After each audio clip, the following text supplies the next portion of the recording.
Coding का use जो है कई जगह कर सकते हैं।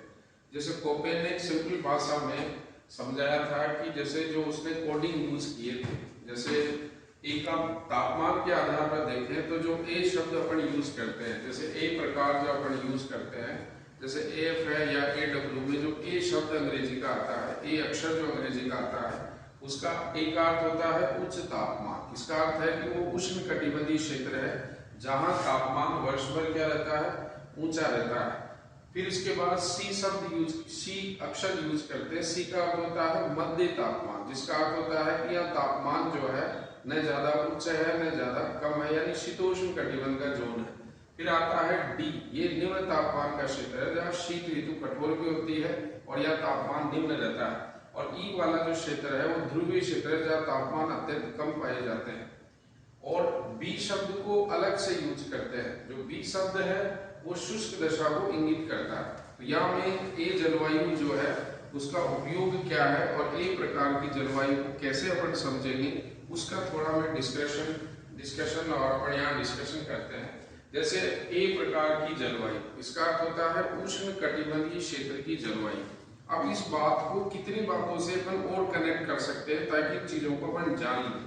जैसे ए प्रकार की जलवायु का कहने का मतलब है कि ये जो जलवायु प्रदेश होंगे जिनके आगे ए अक्षर पहले लगा होता है, जैसे ए एफ हो गया, ए एम हो गया, या ए डब्ल्यू हो गया, या ए एस हो गया, तो जिनके सबके पहले अंग्रेजी का जो ए अक्षर लगा होता है उसका क्या अर्थ है। जैसे उसको अपन कहेंगे कि ये निम्न अक्षांश में है, अर्थात यूं कह सकते हैं ये उष्ण कटिबंधीय जोन है, या यूं कह सकते हैं कि 0 डिग्री से 30 डिग्री के मध्य दोनों गोलार्धों में पाया जाता है, या ये यूं भी कह सकते हैं कि ये व्यापारिक हवाओं का क्षेत्र है, यानी यूं भी कह सकते हैं कि ये हेडली कोशिका का क्षेत्र है।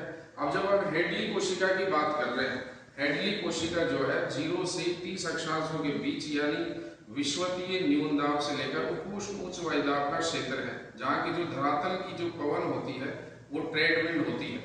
अब यहाँ की जो मुख्य बड़े लेवल की जो हवा है जिसको ग्राह्य पवन कहते हैं वो व्यापारिक है, और कुछ एरिया में मानसून पवने और उष्ण चक्रवात चलते हैं, और कुछ एरिया में लोकल विंड चलती है, जैसे लू चलती है, हार्माटार चलती है, तो वो क्लाइमेट का जोन है।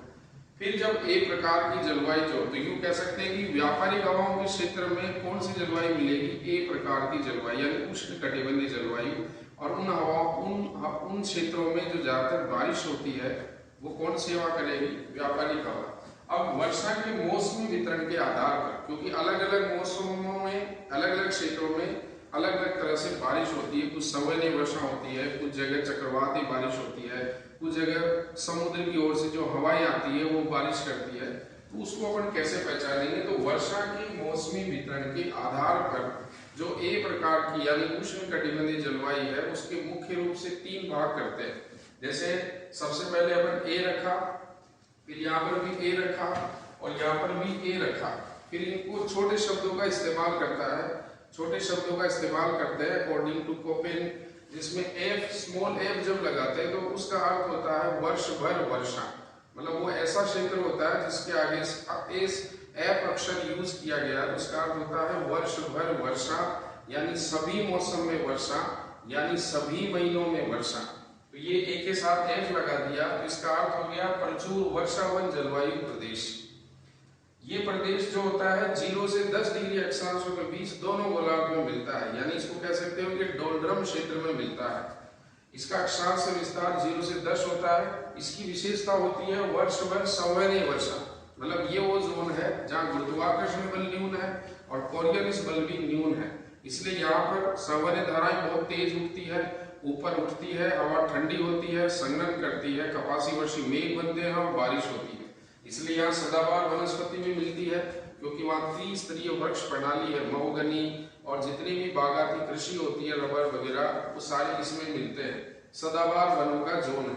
तो ए के साथ एफ लगाया था। ए जो है वो तो तापमान को प्रदर्शित कर रहा है, स्मॉल एफ जो है वो मौसमी वर्षा को बता रहा है। तो यहाँ ऊंचा तापमान है और उच्च आर्द्रता है, क्योंकि बारिश साल भर रहती है, मेघाच्छादन यहाँ वर्ष भर रहता है।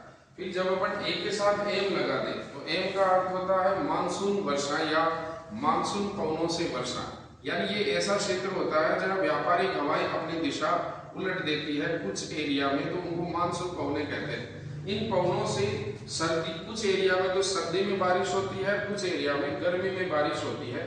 तो सर्दी और गर्मी में बारिश होने के आधार पर भी मानसून जलवायु को भी दो हिस्सों में बांट सकते हैं। जैसे ये एम जलवायु 10 से 30 अक्षांशों के बीच मिलती है दोनों गोलार्धों में।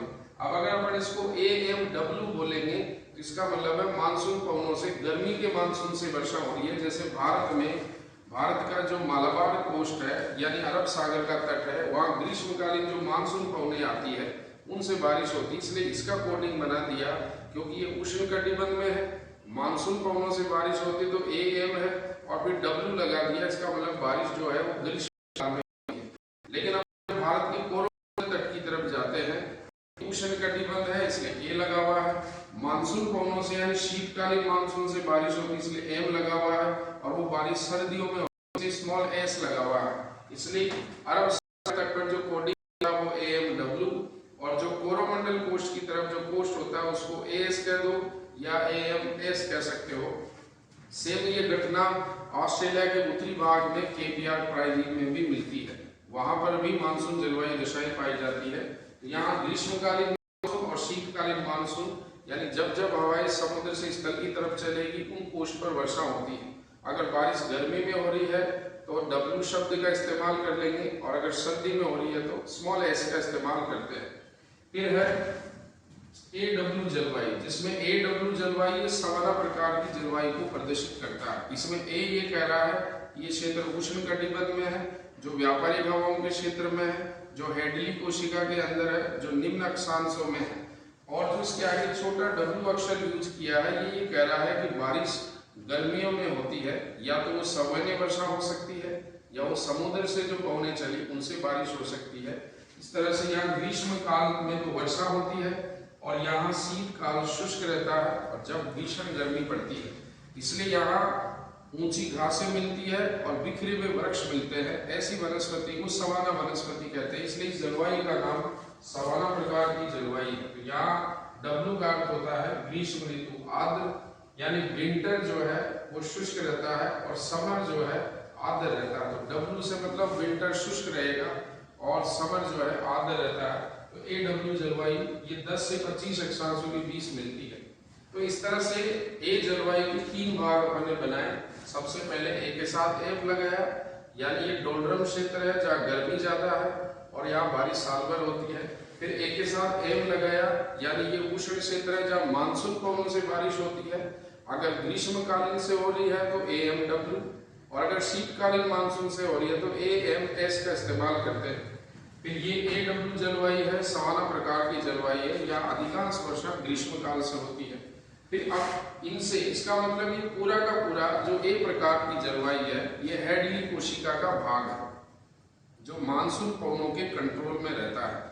और मानसून पवनों की कंडीशन अगर अपन देखें तो वर्ल्ड के कॉन्सेप्ट में जब जाएंगे तो मानसून पवनें जो है उपोष्ण उच्च वायुदाब से उपध्रुवीय न्यून दाब के बीच में चलती है। जैसे ये विश्वकीय लो प्रेशर बेल्ट है और ये उपोष्ण बेल्ट है, और ये दक्षिण गोलार्ध में उपोष्ण बेल्ट है। तो उपोष्ण उच्च वायुदाब से विश्वकीय न्यून दाब की ओर ट्रेड विंड चलती है। इसलिए अगर विश्वकीय पट्टी में जाएंगे तो यहाँ क्लाइमेट जो है AF है। अब ये अपन को ध्यान रखना है कि भूमध्य रेखा काका से जारी है, तो ये दक्षिण अमेरिका में अमेजन बेसिन, अफ्रीका में कांगो बेसिन और इधर इंडो मलाया क्षेत्र। तो ये विश्व में 3 मेजर ऐसे एरिया है जहाँ पर AF जलवायु पाई जाती है।